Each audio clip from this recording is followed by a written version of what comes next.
સ્વાગત છે તમારું સરસ્વતી ગ્રુપ ઓફ એજ્યુકેશનની જે ઓનલાઈન સફર છે તેમાં મિત્રો લાસ્ટ લેક્ચરમાં જે છે આપણે સિન્સ વેન અને હાઉ લોંગ નો ડિફરન્સ સમજ્યા હતા. આજે જે છે આપણે તો કે પ્રેક્ટિસ સેશનમાં જવાનું છે કે બોર્ડમાં આપણને કઈ રીતે પ્રશ્ન પૂછાશે. તો બોર્ડમાં જે છે તો કે તમને આ રીતે ક્વેશ્ચન એક સેન્ટેન્સ આપેલું હશે, એની નીચે ચાર ઓપ્શન આપેલા હશે.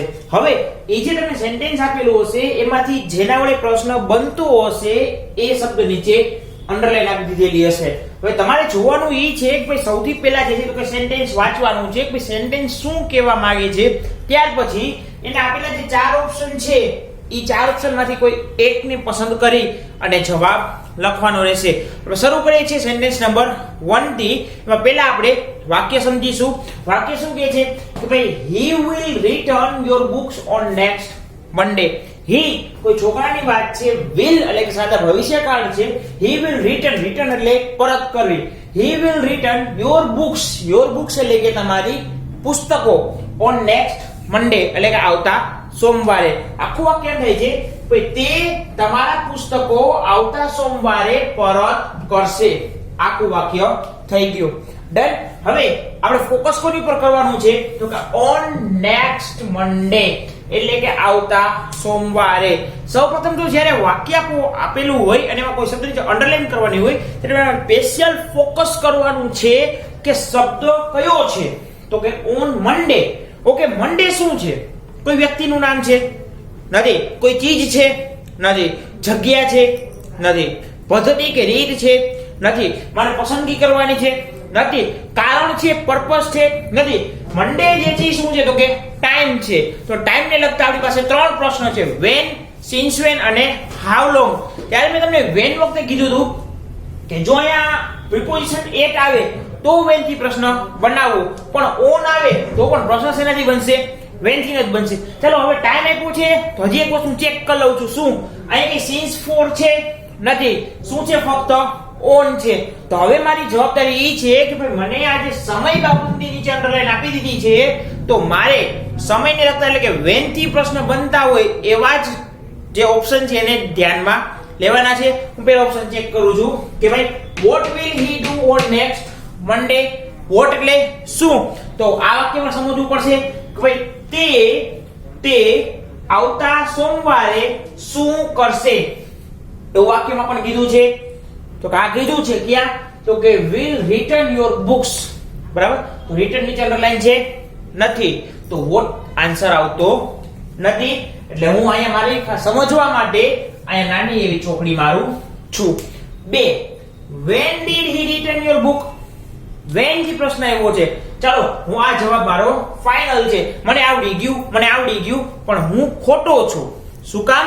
કારણ કે હવે મારે એક બીજી વસ્તુ નોટિસ કરવાની છે. when થી પ્રશ્ન બન્યો, વાત 100% સાચી. અહીંયા કાળ કયો છે? will plus v1 એટલે કે મોડલ ઓક્સિલરી પ્લસ v1 એટલે કે સાદો ભવિષ્યકાળ છે. અહીંયા મને કયો કાળ આપ્યો છે? did. તો did કયા કાળમાં આવશે? વર્તમાન કાળમાં આવશે. વર્તમાન કાળમાં તો do does આવે. ઓકે. પૂર્ણ વર્તમાન કાળમાં આવે? વર્તમાન કાળમાં જ ન આવે. ઓકે. ભૂતકાળમાં? ભૂતકાળ લાગે હે મને. હવે કયો ભૂતકાળ એ મારે પકડવાનું છે. જો પૂર્ણ ભૂતકાળ છે હેડ પ્લસ v3 છે. અહીંયા હેડ છે, હાલો નથી, કેન્સલ. ચાલુ વર્તમાન કાળમાં was were પ્લસ ing અહીં છે. ચાલો કેન્સલ. શું છે? મને પૂછે સાદો ભૂતકાળ. સાદા ભૂતકાળમાં did આવે. બરાબર ને? પ્રશ્નાર્થ વાક્ય રચનામાં did પછી તો કે v1 આવે. ચાલો હું ચેક કરી લઉં કે એની પ્રશ્નાર્થ વાક્ય રચના પ્રમાણે વાક્યમાં did હોય તો પછી v1 હોવું જોઈએ. છે તો કે હા. તો આ પ્રશ્ન મારા માટે યોગ્ય છે. પણ ઉપર તમે શું આપ્યું છે? will return. તો did return ચાલે? નો ચાલે. તો સિમ્પલી અહીંયા ભલે when થી પ્રશ્ન પૂછવાનો છે તો એ જવાબ આવતો નથી. ચાલો હું ત્રીજું ચેક કરું છું. ત્રીજું છે when will he return your book. પ્રશ્ન when થી બન્યો, અહીંયા will આવ્યું, અહીંયા return આવ્યું. ઉપરનામાં મેચ થાય છે તો કે હા. will નું will, return નું return અને your book નું your book. તો હવે મારે બીજી વસ્તુ ઈ ચેક કરવાની છે કે ભાઈ જે શબ્દ નીચે અંડરલાઈન છે ઈ શબ્દ વાક્યમાં ક્યાંય આપ્યો છે? જો નથી. અહીંયા on next Monday આ c માં ક્યાંય આપ્યું છે? નથી આપ્યું. તો એનો મતલબ એમ કે મારો જવાબ સી થાય છે. પણ જવાબ ટીક કરતા પહેલા હજી એક લાસ્ટ ઓપ્શન તો કે સિલેક્ટ જોઈ લેવાનો. What was he done? Passive voice માં પૂછે સાદા ભૂતકાળનું, તેને શું કર્યું હતું? તો એવું કઈ આપણે મેન્શન છે નહીં, તો આપણો જવાબ બને છે સી. ડન. હવે તો કે તમારે કઈ રીતે લખવાનું રહેશે ફેસબુકમાં? તો ફેસબુકમાં તમારે આ રીતે લખવાનું રહેશે કે select the question practice session, એમાં number 1 he will return your books on next Monday. Next Monday નીચે તો કે અંડરલાઈન કરી દેવી, દેખાય એ રીતે, પેન્સિલ થી દેખાશે નહીં. ત્યારબાદ નીચે 4 ઓપ્શન લખવાના. 4 ઓપ્શન લખી અને પછી એક લાઈનમાં આન્સર કરી લખવું કે ભાઈ આ 4 ઓપ્શન લખાઈ ગયા છે, તો આની નીચે જે છે અહીંયા આન્સર કરીને લખવું. શું આન્સર આવે છે? સી. તો આ સી બ્રેકેટ કર્યો અને સી નો આખો જવાબ. ડન. હવે આપણે જઈએ છીએ બીજા નંબર ઉપર. Mister Khan food complete his task in time. ચાલો વાક્ય સમજીએ. મિસ્ટર ખાન કોઈ વ્યક્તિ છે, કુડ કરી શકતો હતો, મોડલ ઓક્સિલરી, કમ્પ્લીટ એટલે કે પૂર્ણ કરી શકવું, હિઝ તેનું, ટાસ્ક એટલે કે કાર્ય, અને ઇન ટાઈમ એટલે કે સમયસર. મિસ્ટર ખાન નામનો વ્યક્તિ જે છે એ પોતાનું કામ જે છે એ સમયસર પૂર્ણ કરી શકતો હતો. અંડરલાઈન કયા શબ્દ ઉપર છે? હિઝ. હિઝ એટલે કે તેનું કામ. તો મિસ્ટર ખાન કોનું કામ ટાઈમસર કરતો હતો? તો કે તેનું કામ કરતો હતો. તો ચાલો હું 4 ઓપ્શન જોઉં છું. પહેલો option, vote food mister Khan do in time? તો વોટ આવ્યું છે, તો વોટ એટલે શું? તો જો આ શબ્દ જે છે ને બધા પ્રશ્ન સમજવા માટે એક વસ્તુ તમારા માટે બહુ સ્પષ્ટ હોવી જોઈએ, અને ઈ છે કે તમને જેટલા પણ WH છે એ બધાના ગુજરાતી અર્થ ખબર હોવા જોઈએ. જેમ કે અહીંયા વોટ એટલે શું, વેન એટલે ક્યારે, પાછું વોટ એટલે શું, અહીંયા વોટ એટલે શું, હાવ એટલે કે રીત, પદ્ધતિ, કેવી રીતે, બરાબર છે, અને વેન એટલે કે સમય, હુઝ એટલે કે માલિકી અથવા તો કે સંબંધ માટે કોનું. તો હુ એટલે કોણ, વોટ એટલે શું, whom એટલે કોને, which એટલે કયું, whose એટલે કોનું, how એટલે કેવી રીતે, why એટલે શા માટે, how many એટલે કેટલા, how much એટલે કેટલું, how long કેટલા સમયથી, since when ક્યારથી, બરાબર છે, how old કેવડું, whose કોનું. તો આ બધા જ શબ્દો તમારે પરફેક્ટ, વેર ક્યાં, વેન ક્યારે, આ બધા જ શબ્દો જે છે તમને મગજમાં પરફેક્ટ બેઠેલા હશે ને, તો તમે આ વસ્તુને સોલ્વ કરવા માટે ફક્ત અડધી મિનિટે નહીં લાગે. બરાબર. આપણે શરૂ કરીએ છીએ. તો એ જે છે એમાં વોટ થી પ્રશ્ન પૂછાણો છે, પણ અંડરલાઈન હિઝ ઉપર આવ્યું છે. તો હિઝ જે છે એ ક્યારે વપરાય? તો કે જ્યારે કોઈ સંબંધની વાત થતી હોય કે માલિકીની વાત થતી હોય ત્યારે તો કે હિઝ આપણે વાપરીએ છીએ. તો ચાલો વોટ આવે છે, નથી આવતું, તો હું નાની સમજણ માટે ચોકડી મારું છું. બીજું, how did mister Khan complete his task? How એટલે કેવી રીતે, મિસ્ટર ખાન તેનું કાર્ય કઈ રીતે પૂર્ણ કરે છે? તો વાક્યમાં તમને કે રીત કે પદ્ધતિ આપી છે? નથી આપી. તો મારા મત મુજબ જે બી ઓપ્શન છે એ જવાબ બની શકે નહીં. હું સી ઓપ્શન ઉપર ગોળ કરું છું. whose task could Mr. Khan complete in time? કોનું કાર્ય મિસ્ટર ખાન સમયસર પૂર્ણ કરી શકતો હતો? અહીંયા whose જે છે એટલે શું અર્થ થયો? કોનું. તો હું જ્યારે કોનું જવાબ પૂછું, કોનુંથી સવાલ પૂછું છું, તો મને અંડરલાઈન કરેલો શબ્દ જે જવાબમાં મળવો જોઈએ. ચાલો હું તમને સવાલ પૂછું છું કે ભાઈ મિસ્ટર ખાન કોનું કાર્ય સમયસર પૂર્ણ કરી શકતો હતો? તો કે તેનું. જવાબ મળી ગયો. ડન. તો આ જવાબ હોઈ શકે છે. પણ હજી આપણે એક ઓપ્શન ચેક કરી લઈએ કે ભાઈ when could he complete his task? he તો કે મિસ્ટર ખાન માટે વપરાણું છે. જો ઘણી વખત આવું બને છે પરીક્ષામાં, તમને કન્ફ્યુઝ કરવા માટે અમારે શું કરવાનું હોય છે? સિમ્પલ. જો આ વાક્યમાં તમને દઉં ટ્રીક. અહીંયા he છે, બરાબર છે, ત્યાં હું કોઈ એક નામ રાખું છું કે ભાઈ અહીંયા છે કે ભાઈ મિસ્ટર ખાન જે છે ઈ તો કે મેં નામ આપ્યું. હવે અહીંયા whose જે છે આ પ્રશ્ન લાગુ પડે છે. આ મિસ્ટર ખાન ની જગ્યાએ હું આપી દઉં છું સિમ્પલી he. ડન. હવે મિસ્ટર ખાન જે છે, મિસ્ટર તો કોઈ પુરુષ માટે જ વપરાવાનું છે અને હી કોઈ એક પુરુષ માટે જ વપરાય છે. તો જ્યારે તમે જવાબ સિલેક્ટ કરો છો ત્યારે તમારે ખાસ ધ્યાન રાખવાનું છે, જેમ અહીંયા ડીડ ને વિલ કેમ બે ભેગું આપી દીધું હતું, એમાં સાચો જવાબ લખો. એમ માની લો કે અહીંયા બે whose વડ આપી દીધા કે whose task could he, whose task could he complete in time, અને બીજું એમ આપે કે whose task could she complete in time. તો he ને she બે હોય, તમને દેખાય દે એક સરખું, પણ અહીંયા જોવાનું કે કર્તા મને જે આપવામાં આવ્યો છે એ કર્તા પુરુષ છે કે સ્ત્રી, તો એનું જે સર્વનામ લાગુ પડતું હોય એ તો કે ત્યાં લખવું પડે. તો હું ડી ઓપ્શન ચેક કરું છું.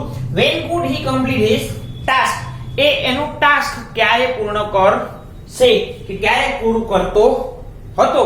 તો મને જે છે અહીંયા કોઈ સમય વિશે માહિતી આપી નથી, આપી છે પણ એની જે અંડરલાઈન નથી, તો મારો ઓપ્શન સી જે છે એ તો કે સાચો પડે છે.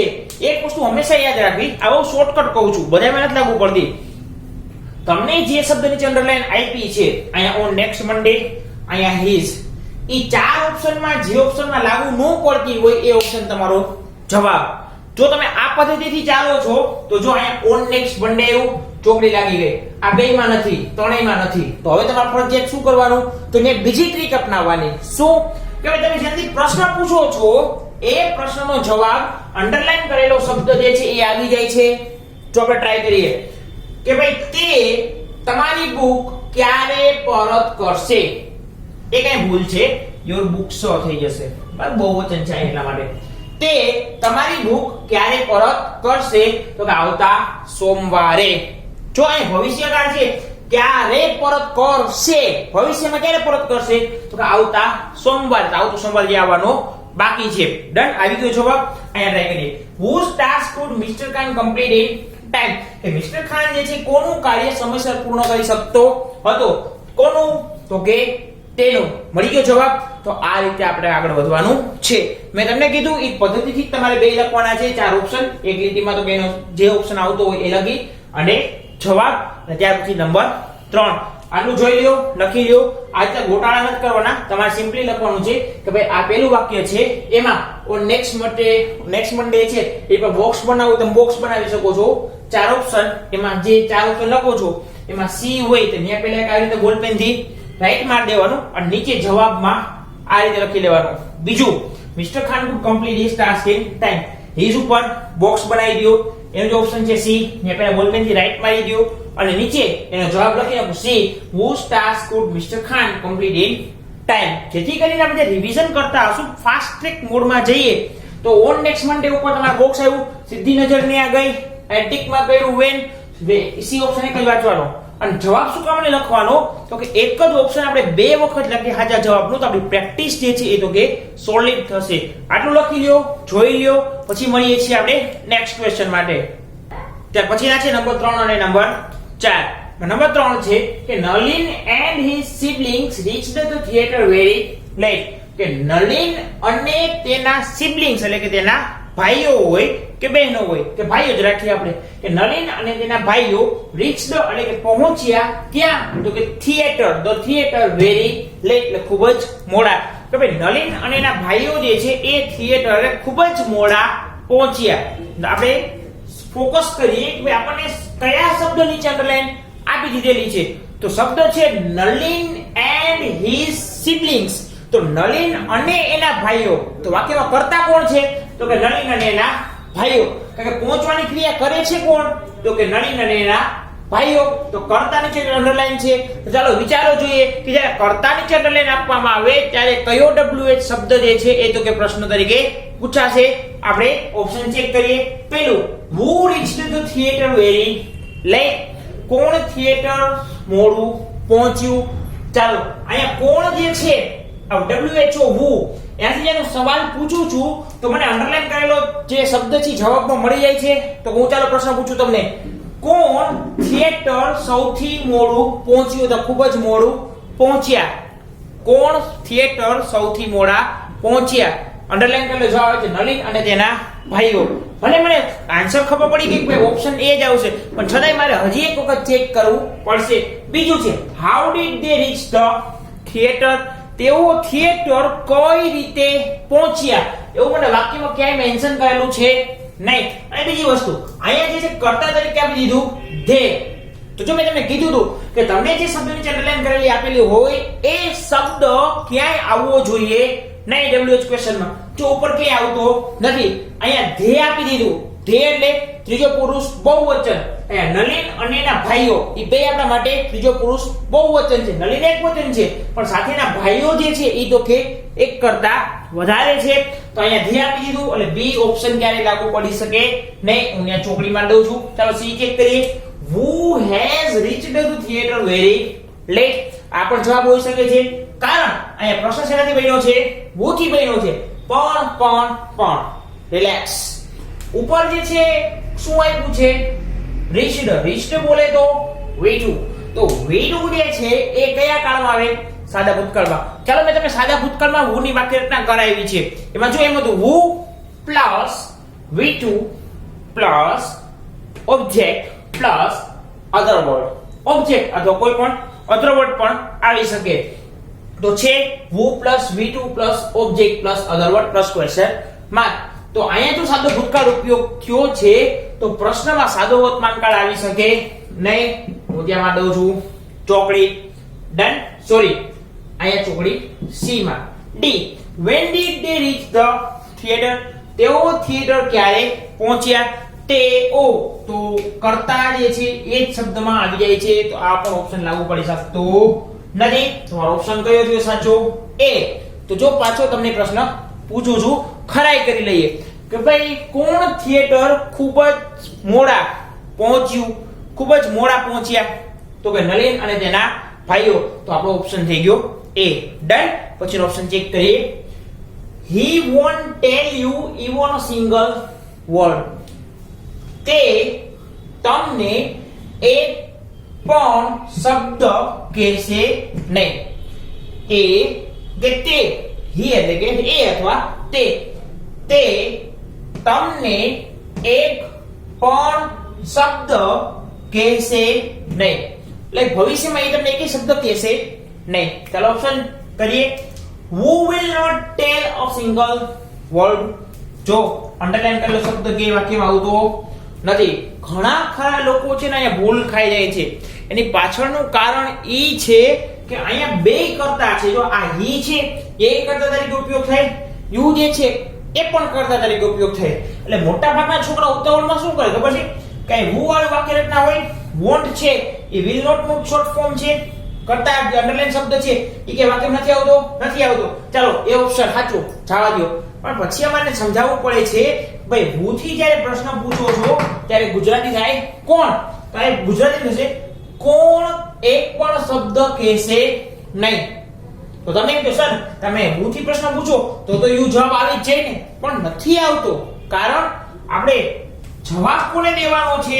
આને. જવાબ કોણ દેશે? તો કે આ. ડન. જો બીજી અંદર સમજીએ કે ભાઈ આપણે he છે ત્યાં આપણે આપણી જાતને ધારી લઈએ અને આ you છે ત્યાં આપણે આપણા ફ્રેન્ડને ધારી લઈએ. તો આપણને સમીસર એમ કહે છે કે ભાઈ તને તારો ફ્રેન્ડ જે છે એ કોઈની એક પણ શબ્દ કહેશે નહીં.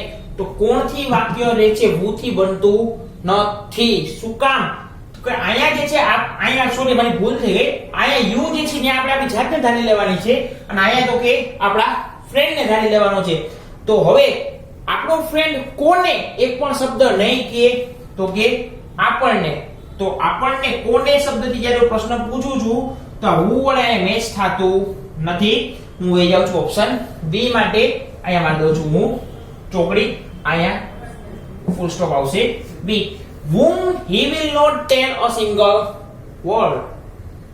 જવાબ છે આ. રિયા તાલી પાડો, તમે જવાબ મળી લીધો છે. whom he will not tell a single word. કોને તે એક પણ શબ્દ કહેશે નહીં. તો કે તમને હું જ્યારે ઊંધી પ્રશ્ન પૂછું છું ત્યારે મને અંડરલાઈન કરેલો શબ્દ જવાબ મળી જાય છે. તો કે હા ચાલો ઓપ્શન બી મારો સાચો જવાબ છે. ટિક કરી નાખો. ડન. પણ ટિક કરતા પહેલા ઊભા રહ્યો. શું તકલીફ છે?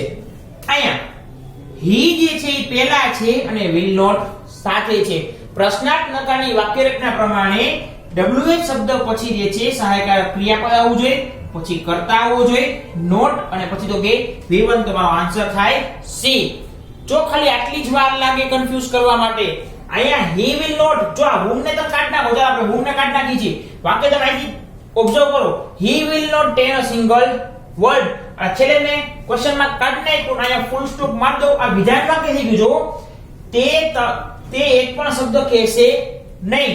હું આગળ લગાડું છું પણ વાક્ય રચના મારી પ્રશ્નાર્થની જે હોવી જોઈએ એ બનતી નથી. એટલે મારો બી જવાબ હોવા છતાંય મારો જવાબ નથી. મારો જવાબ શું આવ્યો? સી. કારણ કે એમાં સહાયક ક્રિયાપદ જો આગળ આવ્યું, પછી કર્તા, પછી નકારદર્શક શબ્દ, ક્રિયાપદ અને પછી તો કે કર્મ, તો બે લાગે એક જ સરખા. ઘણા કારણે સાહેબ એમાં હું ફેર પડે? હવે ઈ પહેલા આવે છેલ્લે હોય, પણ ભાઈ ફેર પડે. અહીંયા માન્યો કે હું હુમને જે છે એ તો કે સાઈડ લાઈન કરી દઉં છું, ક્રોસમાં મૂકી દઉં છું, તો એ જો આ પ્રશ્નાર્થક બને છે. will he not tell a single word? શું તે એક પણ શબ્દ નહીં કહે? તો આ ઓલરેડી પ્રશ્નાર્થ નકારનું એક્ઝામ્પલ છે. તો એમાં આગળ હુમ નકારવાથી જવાબ બને છે સી. આપણે ઓપ્શન ચેક કરીએ D. why will he not tell you a single word? બરાબર. આ ટુ યુ જે છે તો કે આપણને ભૂલ કરાવવા માટે ફરી વખત આપી દીધું છે. અને બીજું આ યુ જે છે જે નીચે શબ્દ અંડરલાઈન છે એ તો કે વાક્યમાં આવવું જોઈએ નહીં. એટલે ડી પણ ઓપ્શન બનતો નથી, બી પણ બનતો નથી. પણ ઓપ્શન શું બને છે? C. whom will he not tell a single word? કોને તે એક પણ શબ્દ કહેશે નહીં. તો આવી જે રચના હોય ને ખાસ ધ્યાન રાખવું કે કર્તા અને ક્રિયાપદ જોઈ લેવું કઈ જગ્યાએ છે. એના માટે ખાસ તો વાક્ય રચના જે છે એ સ્ટડી કરવાની. અને બીજું તો કે આપણે જે કાળ થઈ ગયા હતા એમાં બધાય કાળમાં એક એક વખત પ્રશ્નાર્થ નકાર વાક્ય રચના આવી ગઈ છે. તો એવું લાગે એને એક વખત રિફર કરી લેવી. લખી લ્યો, જોઈ લ્યો, તમને ઓલરેડી ખબર જ છે કે કઈ રીતે લખવાનું છે. મળીએ છીએ નેક્સ્ટ. ત્યાર પછી છે નંબર 5 અને 6. સૌપ્રથમ આપણે વાક્ય જોઈએ. you must think twice before you speak. you તમારે must એટલે કે ફરજિયાત, think તમારે વિચારવું જોઈએ, twice એટલે બે વખત, before you speak તમે બોલો તેની પહેલા. તમે કાઈ પણ બોલો એની પહેલા તમારે બે વખત વિચારવું જોઈએ. આવું એક વાક્ય કે છે. એમાં અંડરલાઈન કેમ નીચે છે તો કે twice. twice એટલે કે બે વખત. બે વખત એટલે તો કે ભાઈ પુનરાવર્તિત ક્રિયા થતી હશે કે ભાઈ એક વખત, બે વખત, ત્રણ વખત, ચાર વખત. બરાબર છે. તો વાક્ય આપણે શું કીધું કે ભાઈ તમે કંઈ પણ બોલો ને એની પહેલા તમારે બે વખત વિચાર કરવો જોઈએ અને કરવો જ જોઈએ. કારણ કે અહીંયા આપણે આપ્યું છે must. Option number 1. when must you think? તમારે ક્યારે વિચારવું જોઈએ? તો કે તમે કંઈ પણ બોલો તેની પહેલા. પણ મને અંડરલાઈન આપી છે before you speak તો નથી આપી. જો મને before you speak ની અંડરલાઈન આપી હોત ને તો મારો ઓપ્શન એ સાચો પડત. તો when વડે પ્રશ્ન પૂછવાથી જવાબ મારો બનતો નથી. બીજું what must you do before you speak? તમે કંઈ પણ બોલો તેની પહેલા તમારે શું કરવું જ જોઈએ. તો મને think ની અંડરલાઈન આપી નથી. જો મને think ની અંડરલાઈન આપી હોત તો મારો બી ઓપ્શન સાચો પડત, જે પડતો નથી. Option C. how many times must you think before you speak? તમારે કેટલી વખત વિચાર કરવો જોઈએ તમે કંઈ પણ બોલો તે પહેલા? કેટલી વખત? બે વખત. ચાલો પ્રશ્ન તમને પૂછું છું કે તમારે કેટલી વખત વિચારવાનું છે તમે કંઈ પણ બોલો તેની પહેલા? તો જો તમે સી ઓપ્શન વડે જ્યારે પ્રશ્ન પૂછો છો ત્યારે તમને અંડરલાઈન કરેલો શબ્દ જવાબમાં મળે છે કે આપણે બે વખત વિચારવું જોઈએ. અહીંયા પ્રશ્ન બન્યો how many times. most છે બરાબર, twice કે શબ્દમાં આવે છે નથી આવતું. તો સી જે છે એ મારો આન્સર બને છે. તો ડી હું જોઈ લઉં છું કે why must you think before you speak? કે તમારે બોલતા પહેલા કેમ વિચારવું જ જોઈએ? ઓપ્શન લાગુ પડતો નથી. તો એને આપણે ચોકડી મારીએ છીએ. ડન. આપણો જવાબ શું બન્યો? સી. કે ભાઈ તમારે કેટલી વખત વિચારવું જોઈએ કંઈ પણ બોલતા પહેલા? તો કે તમારે જે છે તો કે બે વખત વિચારવું જોઈએ કંઈ પણ બોલતા પહેલા. ડન. ચલો next 6 number. Vivek sir is teaching a grammatical point in the class. કે ભાઈ વિવેક સર જે છે ક્લાસમાં ગ્રામેટિકલ પોઈન્ટ ભણાવી રહ્યા છે. શું ભણાવે છે? તો કે ગ્રામેટિકલ પોઈન્ટ. આ જ પહેલી મિસ્ટેક થાય આપણા બધાની. શું કામ? મને કારણ કે જે હોશિયાર લોબી છે ઈ તરત જ એવી દલીલ કરે, સર અહીંયા મેં શું વડે પ્રશ્ન પૂછીને તમે ગ્રામેટિકલ પોઈન્ટ જ જવાબ મળે છે અને ગ્રામેટિકલ પોઈન્ટ એક નિર્જીવ વસ્તુ છે એટલે આ પ્રશ્ન વોટ થી જ ફિટ બેસે ને મારે એમને થોડુંક સમજાવવું પડશે, થોડાક ડીપમાં લઈ જવા પડશે. શું કામ? મને તો કે પેલા ઓપ્શન જોઈએ. what is Vivek sir teaching in class? Vivek sir ક્લાસમાં શું ભણાવી રહ્યા છે? એટલે મોટા ભાગના ઇવન જે રેન્કર છે ને રેન્કર ઈ ખુદ એ ઓપ્શન ટિક કરી અને આવતા રહે છે. એની પાછળનું કારણ છે એની વિચારસરણી. શું કે ભાઈ આપણે શું વડે પ્રશ્ન પૂછીએ છીએ તો આપણે અંડરલાઈન કરેલો જવાબ મળે છે? તો કે હા, જો અહીંયા વિવેક સર ક્લાસમાં શું ભણાવી રહ્યા છે? તો કે એક ગ્રામેટિકલ પોઈન્ટ, એક વ્યાકરણનો મુદ્દો. સર આ જ જવાબ આવે. પેપરમાં કોન્ફિડન્સ થી લખીને આવે, ઓપ્શન એ જ સાચું. બાર આવીને ટેલી કરે. 40 માર્કનું પેપર હોય કે 30 માર્કનું પેપર હોય એટલે આ ગણી લઈએ આપણે 25 પાકા. પણ જ્યારે પેપર જોતા હોય ત્યારે આ ઓપ્શન જે લખેલો હોય એ ફટકતી લાલ પેનથી ચોકડી મારી દઈએ. શું કામ? મને તમારું થિંકિંગ, તમારી આઈડિયોલોજી પરફેક્ટ છે ને. બીજો ઓપ્શન જોઈએ, which point is Vivek sir teaching? Vivek sir કયો પોઈન્ટ ભણાવી રહ્યા છે? તો સર તમે કહેશો સર which થી તો પસંદગી આવે છે, આમાં ક્યાં પસંદગી છે? એ વાત તમારી સાચી છે. ચલો ઓપ્શન સી જોઈએ, why is Vivek sir teaching? Vivek sir શું કામ મને ભણાવે જ છે? આપણે એવો પ્રશ્ન કોઈ કરાતો નથી, બરાબર? એટલે સી જે છે લાગુ પડતું નથી. D, how is Vivek sir teaching? Vivek sir કઈ રીતે ભણાવે છે? તો આપણે કોઈ રીત પદ્ધતિ જોવાની નથી, તો આપણે અહીંયા પણ ચોકડી મારીએ છીએ. હવે યુદ્ધ જે છે, ક્લેશ જે છે એ તો કે એ અને બી ઓપ્શનમાં થાય છે. મોટા ભાગના ડેટોલ જે છે ને, ડેટોલ એ 99.9% જ જમ્સ જે છે, કીટાણુ જે છે મારે 0.1% બાકી રહી છે. પણ આ ક્લેસીસ જે છે ને એમાં ડેટોલની ટૂંકા પાડી દે એવા હોશિયાર લોબીના છોકરાઓ કે છોકરીઓ મોટા ભાગે ઓવર કોન્ફિડન્સ થી એ જવાબ લખીને આવે. પણ જો હું મારી વાત કરું, હું ઓપ્શન બી ને સિલેક્ટ કરું છું. તો તમને તે સાહેબ તમે સાહેબ ઉઠીને ઇંગ્લિશના નામ ખોટું ભણાવો, નજરે દેખાય. આજથી આની પહેલાના જે 4 પ્રશ્ન સોલ્વ કર્યા એમાં તમે ગળું ફાડીને કીધું ભાઈ જે શબ્દથી પ્રશ્ન પૂછવામાં આવે એ શબ્દ જો અંડરલાઈન કરેલો શબ્દ જવાબ આવતો હોય તો એ જ ઓપ્શન જવાબ તરીકે લખી નાખો. અને અહીંયા તમે ફરી ગયા, અહીંયા તમે which પસંદગી બતાવી, તો કે હા મારી પાસે પસંદગી છે. હું તમને એક લાઈવ એક્ઝામ્પલ આપું કે ભાઈ હું જ ઇંગ્લિશનો સબ્જેક્ટ લઉં છું, ભરત સર ગુજરાતીનો સબ્જેક્ટ લે છે. તમારી બે પાસે જેવા સબ્જેક્ટ છે જેમાં મારી પસંદગી હોય. શું? એકાઉન્ટમાં પસંદગી હોય, સ્ટેટમાં પસંદગી હોય, ઇકો બીએ ને એસપી. એસપી માં જે પસંદગી આવે, ઇકો બીએ માં કોઈ પસંદગી આવતી નથી. એ શું પસંદગી? તો કે એકાઉન્ટની વાત કરું, એકાઉન્ટમાં સર થિયરી કરાવી શકે ને દાખલા કરાવી શકે. સર પાસે પસંદગી કરવાનો ઓપ્શન છે કે મારે છોકરાઓને થિયરી ભણાવી કે દાખલા ભણાવવા. ડન. સ્ટેટમાં એમાં ઓપ્શન છે થિયરી કે દાખલા. વાત કરું એસપી ની, એસપી માં ઓપ્શન છે થિયરી સમજાવી કે પત્ર લેખન કરાવવું. ગુજરાતીમાં પાઠ સમજાવવું કે કાવ્ય સમજાવવું કે વ્યાકરણ ચલાવવું. મારી પાસે ઓપ્શન છે કે ભાઈ લેસન પ્લાનિંગ જવું, આપણે જે લેસન છે ટેક્સ્ટ બુકના લેસન ક્લિયર કરવા કે ગ્રામેટિકલ પોઈન્ટ ગ્રામર ભણાવવું ક્લાસમાં. તો હવે તમે જો મારી દ્રષ્ટિએ જોવો છો તો તમને લાઈટ થાય છે કે સર પાસે ઓલરેડી આપણને ભણાવવા માટે બે ઓપ્શન છે. એ કાં તો આપણે વિડિયો લેક્ચર મારીએ છીએ એ તો કે પાઠ ભણાવી શકે, અને કાં તો શું ભણાવી શકે? ગ્રામર ભણાવી શકે. પણ એ બેમાંથી મેં શું ભણાવવાનું પસંદ કર્યું? તો કે ગ્રામેટિકલ પોઈન્ટ. તો અહીંયા તમે મારી નજરે જ્યારે જોવો છો ત્યારે તમને ઓપ્શન બી જે છે એ તો કે સાચો લાગે છે કે ભાઈ વિવેક સર કયો પોઈન્ટ ભણાવી રહ્યા છે, કયો મુદ્દો, પોઈન્ટ એટલે મુદ્દો, કે ભાઈ કયો મુદ્દો ભણાવી રહ્યા છે? તો કે વ્યાકરણનો મુદ્દો. બીજો મુદ્દો વિવેક સર પાસે કયો અવેલેબલ હતો? પાઠનો મુદ્દો. પણ એને ઈ ટોપિક લીધો નહીં. કયો ટોપિક લીધો? Grammatical point. તો અહીંયા જે છે ઓપ્શન ડી આવશે, ઓપ્શન એ આવશે નહીં. એની પાછળનું દેખીતું કારણ એ છે કે મારી પાસે પસંદગી છે કે મારે આજે શું ભણાવવું. ઇકોનોમિક્સમાં પસંદગી નથી, એમાં થિયરી જ આવે. હા ગ્રાફ હોય એ વસ્તુ અલગ છે કે ગ્રાફ કરાવવા.